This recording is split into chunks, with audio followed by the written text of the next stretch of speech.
Chemical रिएक्शनचे types आणि त्या रिएक्शनमध्ये exactly काय घडतं हे आपण इथे समजून घेणार आहोत. बेसिकली केमिकल रिएक्शन्सला आपण 4 कॅटेगरीमध्ये डिवाइड करू शकतो. फर्स्ट आहे कॉम्बिनेशन रिएक्शन. आता या रिएक्शनच्या नावावरूनच आपल्याला समजतं की या रिएक्शनमध्ये एक्झॅक्टली काय होतं. कॉम्बिनेशन रिएक्शन म्हणजे काहीतरी कंबाईन होत आहे, 2 किंवा 2 पेक्षा जास्त रिएक्टंट एकत्र येतात आणि त्यापासून जर सिंगल प्रॉडक्ट फॉर्म होत असेल अशा रिएक्शनला आपण बोलतो कॉम्बिनेशन रिएक्शन.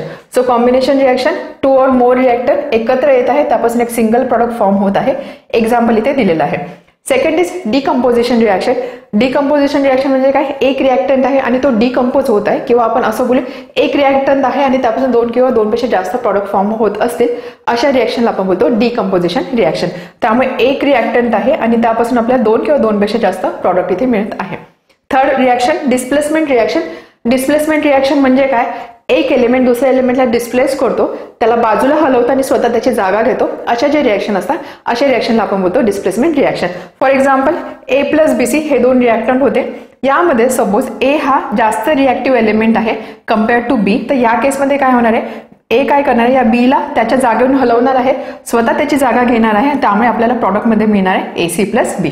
सो मोर रिएक्टिव्ह एलिमेंट लेस रिएक्टिव्ह एलिमेंटला इथे डिस्प्लेस करतो किंवा रिप्लेस करतो. डबल डिस्प्लेसमेंट रिएक्शन, इथे 2 ठिकाणी डिस्प्लेसमेंट होणार आहे, म्हणजेच काय 2 ठिकाणच्या एलिमेंटची पोझिशन चेंज होणार आहे, किंवा आपण असं बोलतो की अशा रिएक्शन मध्ये एलिमेंट आपले पार्टनर एक्सचेंज करतात.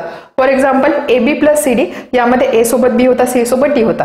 डबल डिस्प्लेसमेंट रिएक्शन होत आहे, त्यामुळे आता काय होणार आहे, हा जो B आहे हा B इकडे जाणार आहे आणि D इकडे येणार आहे, म्हणजे 2 एलिमेंटचे पोझिशन इथे चेंज झालेले आहे. त्यामुळे आता A सोबत D असणार आहे, C सोबत B असणार आहे. सो अशा टाइपच्या रिएक्शनला आपण बोलतो डबल डिस्प्लेसमेंट रिएक्शन.